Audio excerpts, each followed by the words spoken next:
ವಿಶ್ವ ಹಿಂದೂ ಪರಿಷತ್ ಸೇರಿದಂತೆ ವಿವಿಧ ಹಿಂದೂ ಸಂಘಟನೆಗಳು ಇದೇ ಮೊದಲ ಬಾರಿಗೆ ಮಂಡ್ಯ ನಗರದಲ್ಲಿ ಶೋಭಾಯಾತ್ರೆಯನ್ನು ಹಮ್ಮಿಕೊಂಡಿದ್ದಾರೆ. ಯಾವ ಕಾರಣಕ್ಕಾಗಿ ಶೋಭಾಯಾತ್ರೆ ಹಮ್ಮಿಕೊಂಡಿದ್ದಾರೆ, ಅದ್ರ ಜೊತೆಗೆ ಯಾವ ರೀತಿ ಕಾರ್ಯಕ್ರಮ ಇರುತ್ತೆ ಅನ್ನೋದ್ರ ಬಗ್ಗೆ ಮಾತಾಡೋದಕ್ಕೆ ನಮ್ಮ ಜೊತೆ ವಿವಿಧ ಹಿಂದೂ ಸಂಘಟನೆಯ ಮುಖಂಡರುಗಳಿದ್ದಾರೆ. ಅವ್ರನ್ನ ಮಾತಾಡಿಸ್ತೀನಿ. ಸರ್, ಯಾವತ್ತು ಯಾತ್ರೆ ಇರುತ್ತೆ, ಯಾವುದಕ್ಕಾಗಿ ಯಾತ್ರೆ ಮಾಡ್ತಾ ಇದ್ದೀರಿ ಸರ್? ಏಪ್ರಿಲ್ 12ನೇ ತಾರೀಕು ಶನಿವಾರ ಕಾಳಿಕಂಬದಿಂದ ಶೋಭಾಯಾತ್ರೆ ಪ್ರಾರಂಭ ಆಗ್ತಾ ಇದೆ. ಸುಮಾರು ಮಂಡ್ಯ ಜಿಲ್ಲೆಯ 1200 ಗ್ರಾಮಗಳಿಂದ ಸುಮಾರು 20,000ಕ್ಕಿಂತ ಹೆಚ್ಚಿನ ಜನ ಬರ್ತಿದ್ದಾರೆ. ಇದರ ಉದ್ದೇಶ ಕೆರಗೋಡಿನ ಅರ್ಜುನ ಸ್ತಂಭದಲ್ಲಿ ಮತ್ತೆ ಶ್ರೀ ಹನುಮ ಧ್ವಜ ಹಾರಬೇಕು ಅನ್ನುವಂಥದ್ದು. ಹೇಗೆ ನಮ್ಮ ಧಾರ್ಮಿಕ ಆಚರಣೆಗಳಿದೆ, ಉದಾಹರಣೆಗೆ ನಾಗಮಂಗಲದಲ್ಲಿ ನಡೆದಂಥ ಗಣಪತಿಯ ಉತ್ಸವದಲ್ಲಿ ಕಲ್ಲನ್ನು ತೋರಿದರು.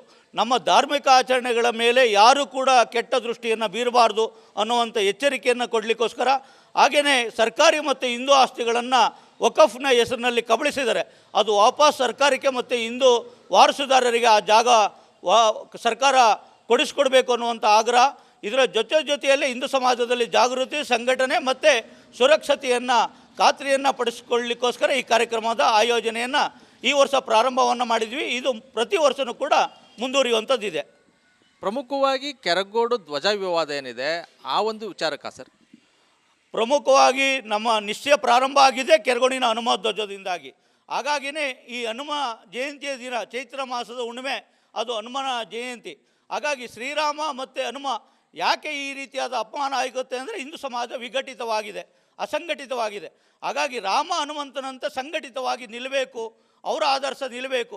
ಹನುಮಂತನಿಗೆ ಆದಂಥ ಅಪಮಾನ ಸನ್ಮಾನ ಆಗಿ ಪರಿವರ್ತನೆ ಆಗಬೇಕು ಅನ್ನೋ ದೃಷ್ಟಿಯಿಂದ ಈ ಕಾರ್ಯಕ್ರಮವನ್ನು ಮತ್ತೆ ಮಾಡ್ತಾಯಿದ್ವಿ. ಹನುಮ ಧ್ವಜ ಅಲ್ಲಿ ಹಾರಲೇಬೇಕು, ಹಾರುತ್ತೆ ಅನ್ನುವಂಥ ವಿಶ್ವಾಸ ನಮಗಿದೆ. ಆ ರೀತಿಯಾದಂಥ ಸಂದೇಶವನ್ನು ಬರುವ ಏಪ್ರಿಲ್ 12ನೇ ತಾರೀಕು ಹಿಂದೂ ಸಮಾಜ ಸಾವಿರಾರು ಸಂಖ್ಯೆಯಲ್ಲಿ ದಶ ಸಾವಿರ ಸಂಖ್ಯೆಯಲ್ಲಿ ನಾವು ಕೊಡೋರಿದ್ದೀವಿ. ಸರ್, ಅವತ್ತಿನ ಕಾರ್ಯಕ್ರಮ ಯಾವ ರೀತಿ ಆರ್ಗನೈಸ್ ಆಗಿದೆ ಸರ್? ಮೆರವಣಿಗೆ ಎಲ್ಲೆಲ್ಲ ಸಾಗುತ್ತೆ?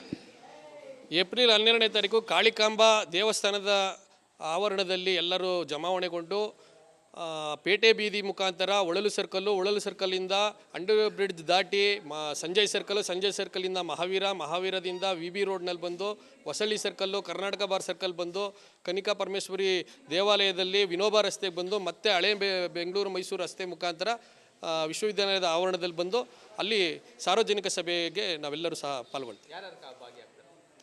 ಮಂಡ್ಯ ಜಿಲ್ಲೆಯ ಎಲ್ಲ ಸಮುದಾಯಗಳ ಪ್ರಮುಖರು, ಎಲ್ಲ ಸಮುದಾಯದಿಂದಲೂ ಸಹ ಈ ಕಾರ್ಯಕ್ರಮಕ್ಕೆ ಭಾಗವಹಿಸ್ತಾ ಇದ್ದಾರೆ. ಅದೇ ರೀತಿ ಎಲ್ಲ ಸಂಘ ಸಂಸ್ಥೆಗಳು, ಎಲ್ಲ ವರ್ತಕರ ಸಂಘ ಸಂಸ್ಥೆಗಳು, ಸಾರ್ವಜನಿಕ ಸಂಘ ಸಂಸ್ಥೆಗಳು ಎಲ್ಲವೂ ಸಹ ಭಾಗವಹಿಸ್ತಾ ಇದ್ದೇವೆ. ಸುಮಾರು 1200 ಹಳ್ಳಿಗಳಿಂದ ಇಡೀ ಜಿಲ್ಲೆಯಾದ್ಯಂತ ಪ್ರಮುಖ ಎಲ್ಲ ಕಾರ್ಯಕರ್ತರು ಸಹ ಇದರಲ್ಲಿ ಭಾಗವಹಿಸ್ತಾರೆ. ಸರ್, ವೇದಿಕೆಗೆ ಉರಿಗೌಡ ನಂಜೇಗೌಡರ ಹೆಸರಿಡೋದಕ್ಕೆ ತೀರ್ಮಾನ ಮಾಡಿದಿರಿ, ಕಾರಣ ಏನು? ಒಂದು, ಹೇಗೆ ಶ್ರೀರಂಗಪಟ್ಟಣದಲ್ಲಿ ಮೂಡಲಬಾಗಿಲು ಶ್ರೀ ಆಂಜನೇಯ ಸ್ವಾಮಿಯ ದೇಗುಲವನ್ನು ಆ ಟಿಪ್ಪು ಹೊಡೆದ, ಹಾಗೆ ಮೈಸೂರಿನ ತೆಂಗಿನ ಬಾಗಿಲಲ್ಲಿ ಒಕ್ಕಲಿಗ ಹೆಣ್ಣುಮಗಳನ್ನು ಅವಳು ಕೊತ ಸುಣ್ಣದ ಅಂಡೆಯಲ್ಲಿ ಜೀವಂತವಾಗಿ ಸಾಯಲಿಕ್ಕೆ ಕಾರಣಕರ್ತನಾದ ಆ ಟಿಪ್ಪು. ಈ ಟಿಪ್ಪುವನ್ನು ಮೈಸೂರು ಅರಸರನ್ನು ಅರಮನೆಯಲ್ಲಿ ದಿಗ್ಬಂಧನ ಇಟ್ಟಂಥ ಈ ಟಿಪ್ಪುವನ್ನು ದೊಡ್ಡನಂಜೇಗೌಡ, ಉರಿಗೌಡ ಅವ್ರಿಗೊಂದು ತಕ್ಕ ಪಾಠವನ್ನು ಕಲಿಸಿದರು. ಮಳವಳ್ಳಿಯ ಆ ಸುಲ್ತಾನ್ ರಸ್ತೆ ಏನು ಅಂತ ಏನು ಕರೀತಾರೆ, ಅವನು ಬೆನ್ನು ತಿರುಗಿಸಿ ರಣರಂಗದಿಂದ ಓಡಿಬಂದ ಆ ಟಿಪ್ಪುವನ್ನು ಅದೇ ರೀತಿಯಾಗಿ ಹಿಂದೂ ಸಮಾಜವನ್ನು ಅಪಮಾನ ಮಾಡೋರು ಬೆನ್ನು ತಿರುಗಿ ವಾಪಸ್ ಓಡುವಂಥ ಸ್ಥಿತಿ ನಿರ್ಮಾಣ ಆಗಬೇಕು ಅಂದರೆ ನಮ್ಮ ಸಮಾಜದಲ್ಲಿ ದೊಡ್ಡನಂಜೇಗೌಡ, ಉರಿಗೌಡರ ಸ್ಮರಣೆ ಆಗಬೇಕು. ಅವರು ಮತ್ತೆ ಅವತಾರವನ್ನು ನಮ್ಮ ಮೈ ಮೇಲೆ ಬರಬೇಕು ಅನ್ನೋ ದೃಷ್ಟಿಯಿಂದ ಆ ದೊಡ್ಡನಂಜೇಗೌಡ, ಉರಿಗೌಡರ ಹೆಸರನ್ನು ವೇದಿಕೆಗೆ ಇಡ್ತಾಯಿದ್ದೀವಿ. ಆವತ್ತಿನ ಕಾರ್ಯಕ್ರಮದಲ್ಲಿ ಯಾರೆಲ್ಲ ಗಣ್ಯರು ಭಾಗಿಯಾಗ್ತಾರೆ ಸರ್? ಒಂದು, ವೇದಿಕೆ ಮೇಲೆ ನಮ್ಮ ಜಗದ್ಗುರು ಕೆಂಗೇರಿ ವಿಶ್ವ ಒಕ್ಕಲಿಗರ ಮಹಾಸಂಸ್ಥಾನ ಮಠದ ಶ್ರೀ ನಿಶ್ಚಲಾನಂದನಾಥ ಸ್ವಾಮೀಜಿಗಳು ದಿವ್ಯ ಸಾನ್ನಿಧ್ಯವನ್ನು ವಹಿಸ್ತಿದ್ದಾರೆ. ದಿಕ್ಸೂಚಿ ಭಾಷಣಕಾರರಾಗಿ ಚಕ್ರವರ್ತಿ ಸೋಲಿಬೆಲೆಯವರು, ಚಿಂತಕರು, ಅಂಕಣಕಾರರು, ಪ್ರಖರ ವಾಗ್ಮಿಗಳು ಅವರು ಬರ್ತಿದ್ದಾರೆ. ಅದರ ಜೊತೆಯಲ್ಲೇ ವೇದಿಕೆಯ ಅಧ್ಯಕ್ಷತೆಯನ್ನು ವೇದಬ್ರಹ್ಮ ಡಾಕ್ಟರ್ ಭಾನುಪ್ರಕಾಶ್ ಶರ್ಮಾಜಿಯವರು, VHPಯ ಜಿಲ್ಲಾಧ್ಯಕ್ಷರು, ಹಾಗೆ ನಮ್ಮ ನಿವೃತ್ತ ಜಿಲ್ಲಾ ಪೊಲೀಸ್ ವರಿಷ್ಠಾಧಿಕಾರಿಗಳಾದಂಥ ನಮ್ಮ ಸ್ವಾಗತ ಸಮಿತಿಯ ಗೌರವಾಧ್ಯಕ್ಷರಾದಂಥ ಬಲರಾಮೇಗೌಡರು ಸರ್ ಅವರು, ಹಾಗೆ ನಿವೃತ್ತ ಸೈನಿಕರಾದಂಥ ನಮ್ಮ ಸ್ವಾಗತ ಸಮಿತಿಯ ಕಾರ್ಯಾಧ್ಯಕ್ಷರಾದಂಥ ಸಿಪಾಯಿ ಶ್ರೀನಿವಾಸರು. ಇದರ ಜೊತೆಗೆ ವೇದಿಕೆಯ ಪಕ್ಕದಲ್ಲೇ ಅಥವಾ ಮುಂಭಾಗದಲ್ಲಿ ನಮ್ಮ ಮಾಜಿ ಶಾಸಕರಾದಂಥ ಮೇಲ್ಕೋಟೆಯ ಮಾಜಿ ಶಾಸಕರಾದಂಥ ಪುಟ್ಟರಾಜ್ ಅವರು, ಹಾಗೆ ಹಾಲಿ ಶಾಸಕರಾದಂಥ ದರ್ಶನ್ ಪುಟ್ಟಣ್ಣಯ್ಯವರು, ಹಾಗೆ ನಮ್ಮ ಮಂಡ್ಯ ಕ್ಷೇತ್ರದ JDS ಕ್ಯಾಂಡಿಡೇಟ್ ಆಗಿದ್ದಂಥ ರಾಮಚಂದ್ರ ಅವರು, ಹಾಗೆ ನಾವು DC ತಮ್ಮಣ್ಣವರು, ನಾಗಮಂಗಲದ ಸುರೇಶ್ ಗೌಡರು, ಹಾಗೆ ಕೇರ್ಪೇಟೆಯ ಶಾಸಕರಾದಂಥ ಮಂಜುನಾಥ್ ಅವರು, ನಮ್ಮ BJPಯ ಜಿಲ್ಲಾಧ್ಯಕ್ಷರಾದಂಥ ಇಂದ್ರೇಶ್ ಅವರು. ಸರ್, ಈಗ JDS BJP ಮುಖಂಡರುಗಳಿಗೆ ಲೀಡರ್ಗಳಿಗೆ ಮಾತ್ರ ಆಹ್ವಾನ ಕೊಟ್ಟಿದ್ರೆ ಏನು? ನಾವು ಚೆಲುವಸ್ವಾಮಿಯವ್ರನ್ನೂ ಭೇಟಿ ಮಾಡಿ ಆಹ್ವಾನವನ್ನು ಕೊಟ್ಟಿದ್ದೀವಿ, ಕದ್ಲೂರು ಉದಯವ್ರನ್ನೂ ಕೂಡ ಆಹ್ವಾನವನ್ನು ಕೊಟ್ಟಿದ್ದೀವಿ, ನಾವು ಎಲ್ಲ ಶಾಸಕರನ್ನು ಎಲ್ಲ ಪಕ್ಷದವ್ರನ್ನೂ ಕೂಡ ನಾವು ಆಹ್ವಾನವನ್ನು ಮಾಡಿದ್ದೀವಿ. ಆದರೆ ಬರ್ತೀವಿ ಅನ್ನೋವಂಥ ಖಾತ್ರಿಯನ್ನು ಇವರು ಮಾಡಿದ್ದಾರೆ. ಸರ್, ಅಂತಿಮವಾಗಿ ಸರ್, ಮೆರವಣಿಗೆಯಲ್ಲಿ ಆಂಜನೇಯ ಮೂರ್ತಿ ಜೊತೆಗೆ ಇನ್ಯಾವೆಲ್ಲ ಮೂರ್ತಿಗಳು ಇರ್ತವೆ ಸರ್? ಒಂದು ಆಂಜನೇಯನ ಮೂರ್ತಿಯ ಜೊತೆಗೆ ಶ್ರೀರಾಮ ಮತ್ತು ನರಸಿಂಹಸ್ವಾಮಿಯ ಮೂರ್ತಿಗಳಿರುತ್ತೆ, ಸ್ತಬ್ಧ ಚಿತ್ರಗಳಿರುತ್ತೆ, ಅದ್ದೂರಿಯಾಗಿರುತ್ತೆ. ಜಾಗೃತಿ ಮೂಡೋ ದೃಷ್ಟಿಯಿಂದ ಅದು ನೋಡಿದ್ರೆ ನಮ್ಮಲ್ಲಿ ಪರಾಕ್ರಮ ಉಕ್ಕಬೇಕು ಅನ್ನುವಂಥ ಭಾವ ಹುಟ್ಟಾಗುವಂಥ ಸ್ತಬ್ಧ ಚಿತ್ರಗಳಿರುತ್ತೆ. ಪ್ರತಿ ವರ್ಷ ನಡೆಯುತ್ತೆ. ಇನ್ನು ಈ ವರ್ಷ 20,000 ಇದೆ. ಇದು ವರ್ಷ ಜಾಸ್ತಿ ಆಗ್ತಾ 4 ಲಕ್ಷದವರೆಗೂ ರೀಚ್ ಆಗುತ್ತೆ ಇನ್ನು 2-3 ವರ್ಷಗಳಲ್ಲಿ. ಇದಿಷ್ಟು ಹಿಂದೂ ಮುಖಂಡರ ಮಾತಾಗಿರುವಂಥದ್ದು. ಪ್ರಮುಖವಾಗಿ ಕೆರಗೋಡು ಧ್ವಜ ವಿವಾದ ಏನಿದೆ ಆ ವಿಚಾರಕ್ಕಾಗಿ ಮತ್ತೆ ಅದೇ ಜಾಗದಲ್ಲಿ ಹನುಮ ಧ್ವಜ ಆರಬೇಕು ಅನ್ನೋ ಸೇರಿದಂತೆ ಹಿಂದೂಗಳ ಮೇಲೆ ನಡೀತಿರುವಂಥ ದೌರ್ಜನ್ಯ ದಬ್ಬಾಳಿಕೆಗಳನ್ನು ನಿಲ್ಲಿಸಬೇಕು, ಅದ್ರ ಜೊತೆಗೆ ಹಿಂದೂಗಳನ್ನು ಜಾಗೃತಿ ಮಾಡಬೇಕು ಅನ್ನೋ ಕಾರಣಕ್ಕಾಗಿ ಇದೇ ಮೊದಲ ಬಾರಿಗೆ ಮಂಡ್ಯದಲ್ಲಿ ಶೋಭಾಯಾತ್ರೆಯನ್ನು ಮಾಡಲಾಗ್ತಾ ಇದೆ ಅಂತ ಹೇಳ್ತಾ ಇರುವಂಥದ್ದು. ಅದ್ರ ಜೊತೆಗೆ ಇನ್ನು ಮುಂದೆ ಪ್ರತಿ ವರ್ಷವೂ ಕೂಡ ಶೋಭಾಯಾತ್ರೆಯನ್ನು ನಡೆಸ್ತೀವಿ ಅಂತ ಹೇಳ್ತಾ ಇದ್ದಾರೆ. ಕ್ಯಾಮ್ರಾಮನ್ ಇನ್ನೊಂದು ಜೊತೆ ಆನಂದ್, ರಿಪಬ್ಲಿಕ್ ಕನ್ನಡ, ಮಂಡ್ಯ. ವಿಶ್ವ ಹಿಂದೂ ಪರಿಷತ್ ಸೇರಿದಂತೆ ವಿವಿಧ ಹಿಂದೂ ಸಂಘಟನೆಗಳು ಇದೇ ಮೊದಲ ಬಾರಿಗೆ ಮಂಡ್ಯ ನಗರದಲ್ಲಿ ಶೋಭಾಯಾತ್ರೆಯನ್ನು ಹಮ್ಮಿಕೊಂಡಿದ್ದಾರೆ. ಯಾವ ಕಾರಣಕ್ಕಾಗಿ ಶೋಭಾಯಾತ್ರೆ ಹಮ್ಮಿಕೊಂಡಿದ್ದಾರೆ, ಅದ್ರ ಜೊತೆಗೆ ಯಾವ ರೀತಿ ಕಾರ್ಯಕ್ರಮ ಇರುತ್ತೆ ಅನ್ನೋದ್ರ ಬಗ್ಗೆ ಮಾತಾಡೋದಕ್ಕೆ ನಮ್ಮ ಜೊತೆ ವಿವಿಧ ಹಿಂದೂ ಸಂಘಟನೆಯ ಮುಖಂಡರುಗಳಿದ್ದಾರೆ, ಅವ್ರನ್ನ ಮಾತಾಡಿಸ್ತೀನಿ. ಸರ್, ಯಾವತ್ತು ಯಾತ್ರೆ ಇರುತ್ತೆ, ಯಾವುದಕ್ಕಾಗಿ ಯಾತ್ರೆ ಮಾಡ್ತಾ ಇದ್ದೀರಿ ಸರ್?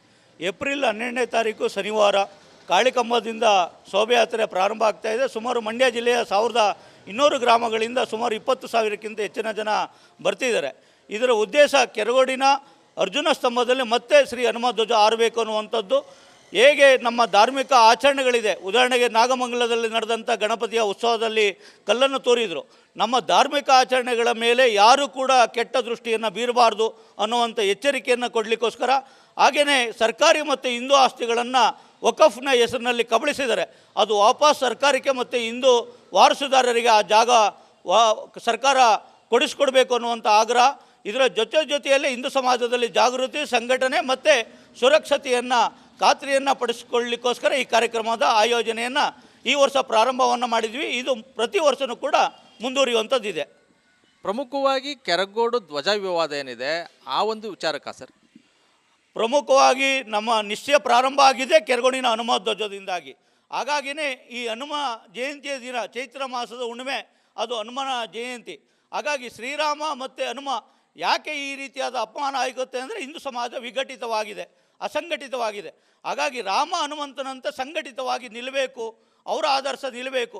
ಹನುಮಂತನಿಗೆ ಆದಂಥ ಅಪಮಾನ ಸನ್ಮಾನ ಆಗಿ ಪರಿವರ್ತನೆ ಆಗಬೇಕು ಅನ್ನೋ ದೃಷ್ಟಿಯಿಂದ ಈ ಕಾರ್ಯಕ್ರಮವನ್ನು ಮತ್ತೆ ಮಾಡ್ತಾಯಿದ್ವಿ. ಹನುಮ ಧ್ವಜ ಅಲ್ಲಿ ಆರಲೇಬೇಕು, ಆರುತ್ತೆ ಅನ್ನುವಂಥ ವಿಶ್ವಾಸ ನಮಗಿದೆ.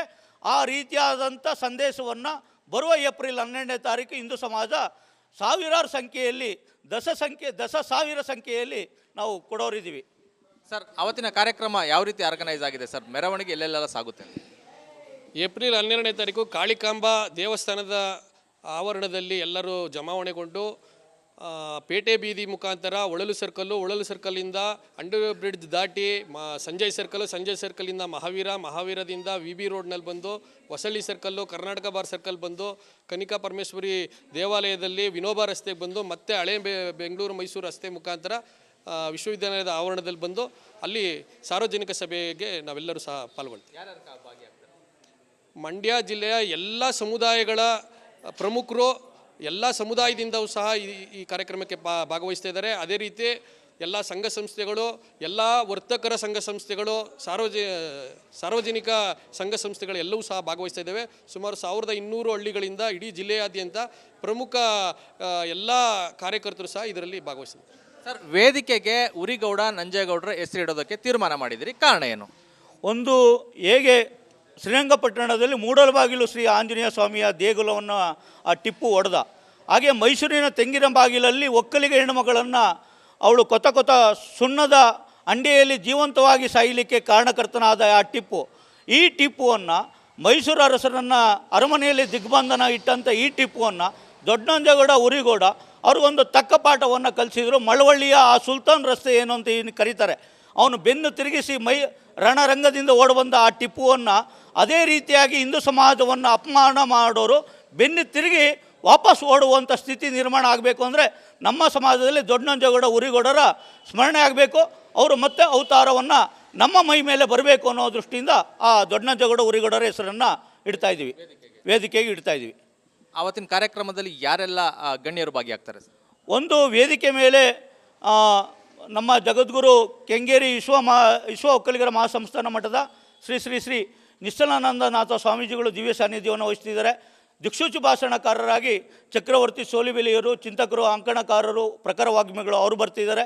ಅದರ ಜೊತೆಯಲ್ಲೇ ವೇದಿಕೆಯ ಅಧ್ಯಕ್ಷತೆಯನ್ನು ವೇದಬ್ರಹ್ಮ ಡಾಕ್ಟರ್ ಭಾನುಪ್ರಕಾಶ್ ಶರ್ಮಾಜಿಯವರು VHPಯ ಜಿಲ್ಲಾಧ್ಯಕ್ಷರು, ಹಾಗೆ ನಮ್ಮ ನಿವೃತ್ತ ಜಿಲ್ಲಾ ಪೊಲೀಸ್ ವರಿಷ್ಠಾಧಿಕಾರಿಗಳಾದಂಥ ನಮ್ಮ ಸ್ವಾಗತ ಸಮಿತಿಯ ಗೌರವಾಧ್ಯಕ್ಷರಾದಂಥ ಬಲರಾಮೇಗೌಡರು ಸರ್ ಅವರು, ಹಾಗೆ ನಿವೃತ್ತ ಸೈನಿಕರಾದಂಥ ನಮ್ಮ ಸ್ವಾಗತ ಸಮಿತಿಯ ಕಾರ್ಯಾಧ್ಯಕ್ಷರಾದಂಥ ಸಿಪಾಯಿ ಶ್ರೀನಿವಾಸರು. ಇದರ ಜೊತೆಗೆ ವೇದಿಕೆಯ ಪಕ್ಕದಲ್ಲೇ ಅಥವಾ ಮುಂಭಾಗದಲ್ಲಿ ನಮ್ಮ ಮಾಜಿ ಶಾಸಕರಾದಂಥ ಮೇಲ್ಕೋಟೆಯ ಮಾಜಿ ಶಾಸಕರಾದಂಥ ಪುಟ್ಟರಾಜ್ ಅವರು, ಹಾಗೆ ಹಾಲಿ ಶಾಸಕರಾದಂಥ ದರ್ಶನ್ ಪುಟ್ಟಣ್ಣಯ್ಯವರು, ಹಾಗೆ ನಮ್ಮ ಮಂಡ್ಯ ಕ್ಷೇತ್ರದ JDS ಕ್ಯಾಂಡಿಡೇಟ್ ಆಗಿದ್ದಂಥ ರಾಮಚಂದ್ರ ಅವರು, ಹಾಗೆ ನಾವು DC ತಮ್ಮಣ್ಣವರು, ನಾಗಮಂಗಲದ ಸುರೇಶ್ ಗೌಡರು, ಹಾಗೆ ಕೇರ್ಪೇಟೆಯ ಶಾಸಕರಾದಂಥ ಮಂಜುನಾಥ್ ಅವರು, ನಮ್ಮ BJPಯ ಜಿಲ್ಲಾಧ್ಯಕ್ಷರಾದಂಥ ಇಂದ್ರೇಶ್ ಅವರು. ಸರ್, ಈಗ JDS BJP ಮುಖಂಡರುಗಳಿಗೆ ಲೀಡರ್ಗಳಿಗೆ ಮಾತ್ರ ಆಹ್ವಾನ ಕೊಟ್ಟಿದ್ರೆ ಏನು?